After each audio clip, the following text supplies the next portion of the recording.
Nolwenn Leroy, née Nolwenn Le Magresse le 28 septembre 1982 à Saint-Renan, dans le Finistère, est une chanteuse, compositrice et actrice française connue pour sa voix soul et son style musical aux influences bretonnes. À 42 ans, elle s'est fait connaître dans le monde du spectacle en remportant la deuxième saison de l'émission de télé-réalité Star Academy en 2002. Elle a ensuite sorti 8 albums studio, dont Bretonne, 1010, certifiés double diamant avec plus d'1 million d'exemplaires vendus. Forte d'une formation classique en violon et en chant lyrique, Nolwenn a apporté un style musical diversifié, mêlant pop, folk et influences celtiques, et a démontré sa capacité à chanter dans de nombreuses langues, dont le français, le breton, l'anglais et l'irlandais. Sa vie est un parcours inspirant, mais aussi empreint d'une profonde tristesse, des difficultés de son enfance aux défis de sa carrière et de sa vie personnelle. Cet article explore en profondeur la vie de Nolwenn Leroy, structurée comme il se doit, ses plus grandes tristesses, les hauts et les bas de sa carrière, sa fin tragique, son amour et son mariage, ses secrets cachés, ses réussites, le regard de sa famille sur sa tristesse et la fin regrettable de sa vie.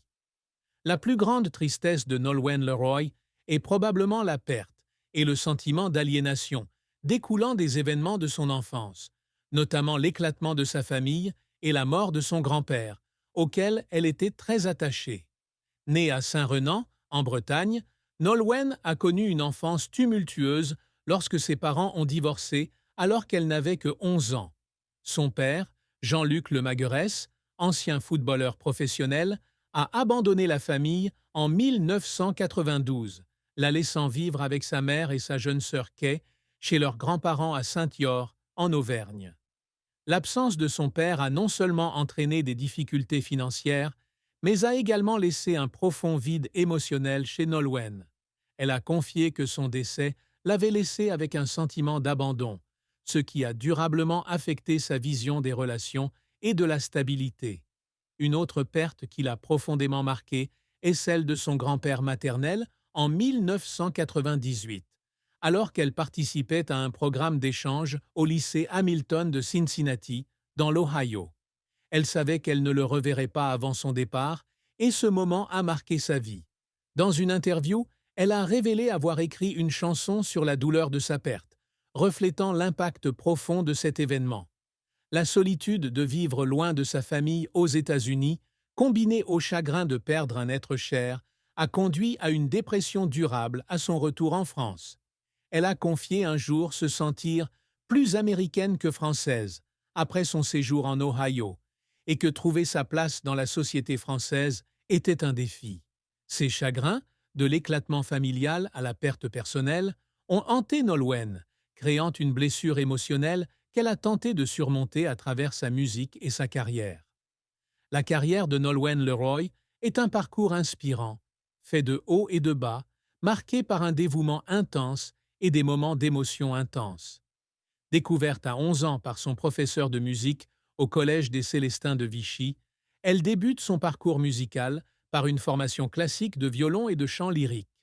En 2002, à 19 ans, Nolwenn participe à la deuxième saison de la Star Academy sur TF1 et remporte la victoire devant plus de 11,5 millions de téléspectateurs, devançant son rival Houssine Camara. Cette victoire lui permet non seulement de décrocher un contrat avec Universal, mais aussi de devenir un phénomène médiatique. Son premier album, Nolwenn, 2003, est certifié double disque de platine avec plus de 800 000 exemplaires vendus grâce au single Cassé, numéro 1 des charts. Ce sera le tournant qui la consacrera comme l'une des chanteuses françaises les plus reconnues. Les succès ultérieurs de Nolwenn confirment son talent. Son deuxième album, Histoire naturelle, 2005, produit par Laurent Voulzy et Frank Heulery, est disque de platine avec plus de 400 000 exemplaires vendus. Le single Nolwenn Owo, coécrit avec Alain Souchon et Voulzy, atteint le sommet des charts français une semaine seulement après sa sortie. Son album Bretonne, 2010, marque l'apogée de sa carrière. se vendant à plus d'1 million d'exemplaires, obtenant une double certification de diamant et s'exportant vers des marchés comme l'Allemagne, les États-Unis et la Corée du Sud. Cet album célèbre non seulement ses origines bretonnes, mais fait également découvrir la musique celtique à un public international, avec des reprises telles que Tri Martolod et Moonlight Shadow.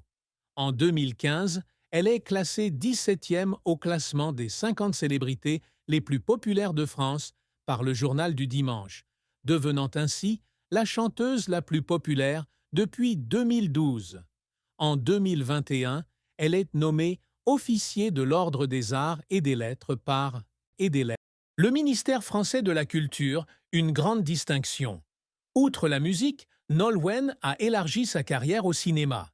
Elle a prêté sa voix à des films d'animation tels que Le Réveil des Gardiens, 2012, et Le Chant de la Mer, 2014, et a également interprété le rôle principal de la mini-série de TF1 Brocéliande, 2024, où elle incarnait Fanny Le Goff, une biologiste dans un roman policier. Ce rôle a marqué une étape importante dans sa carrière d'actrice, recevant de nombreux éloges du public et de la critique. Elle a également coaché The Voice France 2022 et The Voice Kids 2023, démontrant sa capacité à guider et inspirer la jeune génération. Cependant, la carrière de Nolwenn n'a pas toujours été de tout repos. Son album Le chat du Cheshire and moi, 2009, bien que salué par la critique, n'a pas rencontré le succès commercial escompté, ne se vendant qu'à environ 100 000 exemplaires, un chiffre modeste comparé à ses précédents albums. Cela l'a déçue, car elle avait investi beaucoup d'énergie dans le projet, collaborant avec des artistes internationaux tels que Teitur Lassen et Rupert Hine. Un autre revers fut les critiques qu'elle a reçues après sa prestation avec la candidate Enola à Star Academy en 2022, certains téléspectateurs la qualifiant de désastre sur les réseaux sociaux. Ces critiques l'ont blessée, car elle met toujours tout son cœur dans chaque prestation. De plus, sa décision de refuser le rôle de Scarlett O'Hara dans la comédie musicale Autant en emporte le vent, 2002, pour rejoindre Star Academy, l'a amenée à se demander si elle avait fait le bon choix, surtout lorsque la comédie musicale est devenue un phénomène culturel. Les efforts de Nolwenn Oktapedang l'ont fait pleurer. Pour se préparer à Star Academy, elle a passé 4 mois au château de Damary-Lélie, s'entraînant sans relâche au théâtre, à la danse et au chant, souvent épuisée au bord des larmes. Elle a parlé de nuits de répétition tardive, où la pression l'écrasait et où elle pleurait dans la solitude. La création de l'album bretonne a également été un défi, car elle a dû faire face à la pression de créer une œuvre à la fois personnelle et attrayante pour un public international. Ces moments, bien que douloureux, ont forgé Nolwenn en une artiste résiliente qui met tout son cœur dans chaque projet. La triste fin de la vie de Nolwenn Leroy et son effacement progressif de la scène musicale française ces dernières années, malgré ses succès antérieurs. Après l'apogée de Bretonne et des albums suivants comme Folk, 18-18 et La Cavale, 20-21, elle n'a plus maintenu la forte présence qu'elle avait autrefois dans l'industrie musicale.